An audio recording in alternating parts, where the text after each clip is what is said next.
ሰላም ዲናችሁ በያላችሁበት ሁሉ ነገር ሰላም ነው። አሸይና እንዲወላችሁ እሞኝላችኋለሁ። ቤተሰቦች ስትጎንዶሉ ማዳችሁ ላይክ እና ሼር እያደረጋችሁ ሐሳቦቻችን ለብዙዎች አካፍሉ። ለዚህን ከልዩ አመሰግናችኋለሁ። ዘውዱ ሚዛናችን ይዘላችሁ መጣን። እንግዲህ ዮሐንስ ሽፈራውን አስመልክቶ የተነሳው ውዝግብና ትርምስ ነው። እኛ አገር እያንዳንዱ ጉዳይ ላይ መተራመስ አመል ሆኖብናል። ፖለቲከኛ ይተረማመሳል፣ የሃይማኖት ሰው ይተረማመሳል፣ ስፖርት አሰልጣኝ ይተረማመሳል፣ ሐኪሞች ይተረማመሳል። መተራመስ ብሔራዊ መዝሙር ነው እንደዚህ ሀገር ላይ እስቲ መከባበር ልመዱ አሉ እኮ ህንድ ውስጥም ቻይና ውስጥም ኮሪያ ውስጥም አሜሪካ ውስጥም አውሮፓ ውስጥም እኮ ባህላዊ ሐኪሞች አሉ፣ ዘመናዊ ሐኪሞች አሉ። ተከባብረው ያውቃሉ። የቻይና የሕክምና ሳይንቲስቶች የባህል ሐኪሞች እጅግ በጣም የተራቀቀ ደረጃ እንደደረሱ አምነው ተቆብለው ከሞላ ጎደል አብዛኛው ቻይናዊ ግድ ካልሆነ ወደ ሰርጀሪና ወደ በጣም የተወሰበሰበ ጉዳይ ካልሆነ በስተቀር ባህል ሕክምናን ይጠቀማል። ህንዶች ለዓለም መርከብ እየጫኑ የሚልኩት በሚሊዮን የሚቆጠሩ መድኃኒት ህንዶች ናቸው። ነገር ግን በከፍተኛ ሁኔታ ከግማሽ ቢሊዮን በላይ የህንድ ህዝብ ባህላዊ ሕክምናን ይጠቀማል። ከግማሽ ቢሊዮን በላይ የሚሆን የቻይና ህዝብ ባህላዊ ሕክምና ይጠቀማል። መከባበር ልመዱ። እቺ ጥራዝ ነጠቅ እውቀት ብዙ ጊዜ ወደ ውዝግብና ወደ ትርምስ ነው የምትከተል። ሁላችንም የያዝናት እውቀት ሚጢጥ ይችን የምታክል ነው። ደግሞ ለለቃቀምነው እውቀት ሀገር በቀል እውቀት አይደለም። ሕክምና ምን ኢንጂነሪንግ ነው ሀ ብሎ በፈረንጅ ቋንቋ በፈረንጅ መጽሐፍት በፈረንጅ ተምረን የጨረስ ነው። የራሳችን የምንለይ የራሳችን ያለን እነዚህ ባህላዊ ሐኪሞች ናቸው። ባህላዊ ሐኪሙ የራሱ ነው። ለምሳሌ አይበለውና በዓለማችን ላይ የመጓጓዣ ትራንስፖርት በሙሉ ቢዘጋ ኢትዮጵያ ውስጥ ያለ ሐኪም በሙሉ ስራ አጥ ነው የሚሆነው። ወይ ተደራጅቶ ኮብልስቶን ወይ ይሰራ እንደሆነ ወይ ላም ማርባት ዶሮ ማርባት ይሰራ እንደሆነ ሌላ ጉዳይ ነው እንጂ መድኃኒቱ መምጣት የማይችል ከሆነ ኢኩፕመንቱ መምጣት የማይችል ከሆነ መሳሪያዎቹ የሕክምና መሳሪያ ካልመጣ ሁሉም ስራ አጥ ነው የሚሆነው። ምክንያቱም እውቀቱ በሙሉ ከፈረንጅ ተቀዳል። እነዚህ ባህላዊ ሐኪሞች ግን በመላው ዓለም ለብዙ ሺህ ዘመን ዓለም ላይ በሽተኞችን ሲፈውሱ ነው የኖሩ። ይሄ ዓለም አቀፍ እውቅና ያለው ጉዳይ ጋር እና መከባበር ነው ትልቅ ግብዳ እውቀት የሚባለው ፍቅርና መከባበር።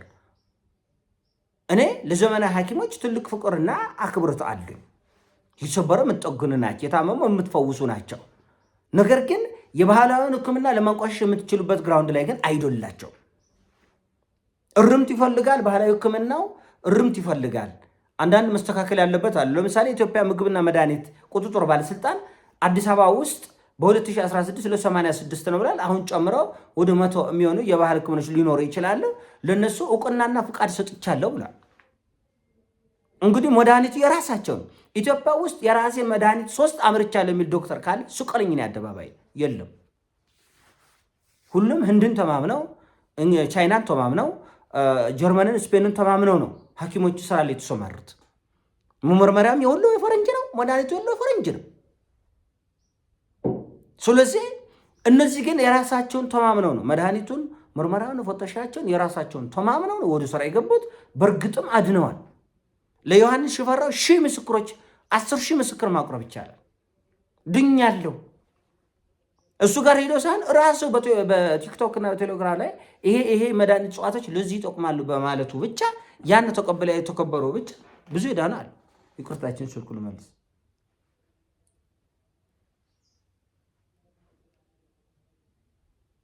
እና ለዚህ ጉዳይ መከባበር ብትለምዱ ጥሩ ነው። የሃይማኖት ሰው ይተረማመሳል። ኢትዮጵያ ውስጥ ሰላም ሰው ካልምትሉት የሃይማኖት አባቶች ሲተረማመሱ፣ ሲሰዳደቡ፣ ሲነቃቀፉ ከዛ ህዝቡን ደግሞ በቲፎዞ ይዘው ሲሰዳደቡ ነው የሚሉት። ስፖርት አሰልጣኝ ምትለው ሲከባበሩ አትል፣ ሲሰዳደቡ ሲዞላለፉ ነው የሚሉት። ፖለቲከኛ ምትለው ሲሰዳደብ ሲዞላለፉ ነው የሚለው። እውቀታችን ሁሉ ጥራዝ ነጠቅና ሚጢጢ ልቅምቃሚ መሆኑ የምታውቀው ምናቃት ነገር ሁሉ ወደ ትርምስ ነው የሚወስደን፣ ወደ ጭቅጭቅ ነው። አሁን ቶንሲልን በተመለከተ ለምሳሌ ዮሐንስ ሽፈራ የራሱን እሳቤ ሰጥቷል። ሐሳቡ ስህተት እንኳን ቢሆን በሕክምና ስህተት እንኳን የቃላት ስህተት አይደለም የሕክምና ስህተት ብዙ ሺህ ሰው ይሞት የለ እንደ በየዓመቱ በ10 ሺዎች የሚቆጠሩ ሰዎች እኮ በመላ ዓለም ከዛ በላይ በትንሹ ነው። አሁን እርግጠኛው ዳታ ስለሌለ እንጂ አሜሪካ ውስጥ በሺዎች ይሞታል። ይህን ጎግል አድርገህ ቼክ ማድረግ ኢትዮጵያ ውስጥ ስንት ይሞታል ነው በሕክምና ስህተት። ስለዚህ የባህላዊ ሕክምናም የራሱ ጉድለት ይኖራል፣ ዘመናዊ ሕክምናም የራሱ ጉድለት እስከ ህይወት ማሳጣት ድረስ የሚደርሳል። መከባበር በቃ ሌላ ዓለም ላይ እኮ እነዚህ በእጅ ሃንድ ክራፍት የሚሰሩ የጃፓን ጥበበኞችና ዘመናዊ ማሽን ተጠቅመው ተከባብረው ይሰራሉ። በጣም ነው የምትደነቁት። አሁን ኤንኤችኬ የሚባል የጃፓኖች ጣቢያ አለ። እዛ ላይ የምታዩት ነገር ያስደንቃቸዋል። ኦልሞስት በፋብሪካ የተሰራና በሰው እጅ የተሰራ አንዳንድ ማሽኖች አንድ አይነት፣ አንዳንድ ቦታ ላይ ሃንድ ክራፍቱ እየበለጠ ይገኛል። በቃ መከባበር ሉም ወደ ሌላ ጊዜ እቺ ጥራዝ ነጠቁ እውቀት እኮ ነው አገር ያጠፋ። ትርምስ ሁሉም መተራመስ ነው።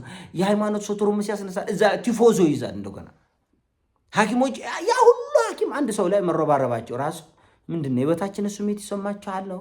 ሙቀኝነት ነው? ስለ ቶንሲል አንድ ሰው 3-4 ዶክተር ካወራ በቃ ሰላማዊ ሰልፍ ልትወጡ ነው እንዴ? ለቶንሲል ነው የምታውቃት እውቀት ቶንሲል ብቻ ነች። በልኩ ነው መነጋገር ያለባቸው። ለአንድ ሰው መልስ ከሰጠ በቂ ነው። 3 ሰው መልስ ከሰጠ በቂ ነው። ይሄ ሁሉ ትርምስና ግርግር ግን ተገቢ አይደለም፣ ተገቢ አይደለም።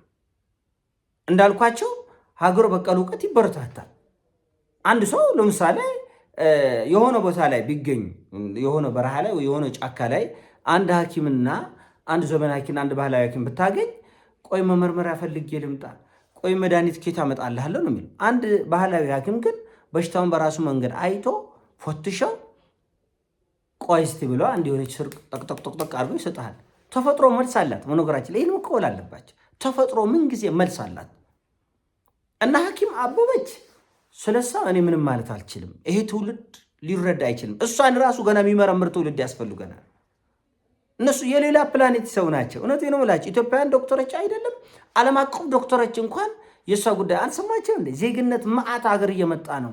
መዓት ሰዎች ይመጣሉ ፈረንጃች። እኔ አልፈልግም ይሄን የተቀመጥ ካል እንደ ሐኪም አበበችማ የሌላ ዓለም ፍጥረት ነች እሷ። ሉንገር ያው ኢትዮጵያ ውስጥ በእጅ የያዙት ወርቅ ከመዳብ ቁጥር ስለሆነ ማንጓጠጥ፣ ማዋረድ ሁሉ ስንቱ ታንቋሽረ ስሩ በጣሽ ነው። ጠንቋይ ነች የሚላል አጤን ባዶ ስላረክ ሁሉ አንተ ማታውቀው ነገር ሁሉም የተለየ ጥንቁልና ወይ ፍልስፍና እንዳይመስል። ለምሳሌ አሜሪካ አይዶል ላይ አስማት ይዞ የሚወዳደራል። ፈረንጅ እኮ አስማት ያከብራል። ከሳይምሮ በላይ የሆነ አስማት ያከብራል ፈረንጅ። በቃ ተሰጦ ነው ብለው ያምናሉ። በጣም የሚገርም ነገር። ለውድድር ይዞ ይመጣል። $1 ሚሊዮን ሽልማት ያለበት ቦታ ላይ አይ እኛ እንደዚህ አይነት ነገር አናውቅም አይሄዱም።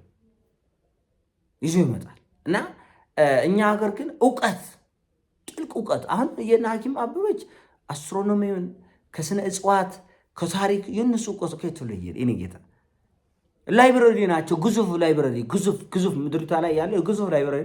ይህ ትውልድ ይሄን ያላቅ አይችልም። አሁን ትንሽ ገጀራ ላይ ጦርነት ላይ ትርምስ ላይ ደም ማፋሰስ ያለ ትውልድ እውቀትን መረዳት የሚችልበት ጊዜ ሲደርስ እኛ ደግሞ በዘር መጨፋጨፍ መጎዳደል የጥላቻ ቁርሻት መጥፋት ነው እንጂ ምርምሩንማ እስቲ ይቆየን ገና ነስ ያንማ ተው ነው እኮ ለሌላው ለሰለጠነ ዓለም ተተን እኮ እኛ ሌላ የመንደር አጀንዳ ላይ ተጠምደን እኮ ነው ያለን። እና ዋናው ትልቁ መልእክት ምንድነው? የምትተራመሱትን በልክ አድርጉት ነው። አትተረማምሱ እንደ ቀንዳም ከብት አንዱን እየወጋ እንደዛ ነው። እንደዛ ትክክል አይደለም፣ ትክክል አይደለም። እና አንዱን ማረም ያስፈልጋል፣ መነጋገር ያስፈልጋል፣ መወያየት ያስፈልጋል። ጥላቻ ዝብል ጥላቻ ሁሉም የሚዲያ ሰው ይጠላለፋል። አንዱ ሲያንቋሽሽ ነው የሚውለው። የሃይማኖት ሰው አንዱ ሲያንቋሽሽ ነው የሚውለው። ስፖርተኛ አንዱ ሲያንቋሽሽ ነው የሚውለው። ዶክተሩ አንዱ ሲያንቋሽሽ ነው የሚውለው። ምንድነው እውቀት አንሳባቸው ነው። በጣም እንደዛ ነው እኮ ትንሽ ያላት አስችላት የሚባል ተረታል። እና ትንሽ ያላት አስችላት ሆኖብን ነው ሁሉ ነገር የሚያተረማምሰን እንጂ ያወቀ ሰው ሆዱን ልበሰፊ አድርጎ ሲጀመር አብሮ መስራት መልመድ ነበረባቸው። አብራችሁ መስራት፣ ተቆራርባችሁ መነጋገር፣ መወያየት፣ ማህበር መፍጠር፣ ህብረተሰቡ እንዴት አድርገን እናሳውቀው፣ ይህን ሕክምና ከፍ ለማድረግ አብረን ይሄ መድኃኒት እንዴት ሊያድን ቻለ፣ አብረው መስራት የሚገባቸው ሰዎች እኮ ነው የሚተረማመሱት። ባህላዊውን በከፍተኛ ጥንቃቄ እንዴት ወደ ዘመናዊ ሕክምና እናምጣው፣ ወይም ደግሞ ባህላዊውን እንዴት አድርገን ህዝቡ ላይ አዌርነስ እንፍጠር፣ የቱ ትክክል ነው የቱ ትክክል አይደለም፣ አብራ መስራት የሚገባቸውና ለውጥ መፍጠር የሚገባቸው ሁልጊዜ የትርምስ ማዕከል ትሆናላችሁ። ያሳፍራል ማለት እወዳለሁ። ታሳፍራላችሁ። እውነትን ነው ጆን ዳንኤል ያሳፍራል። እንልመድ ያልኩት እኮ ይህንን ነው። ያሳፍራልን። መልመድ አለብን እንደ ሀገር ያልኩት ለዚህ ነው። ይሄን ያሰውና ሰሲሞቻችን ላይ ካርግ ሼር አድርገው ወዳቻለሁ። ፒስ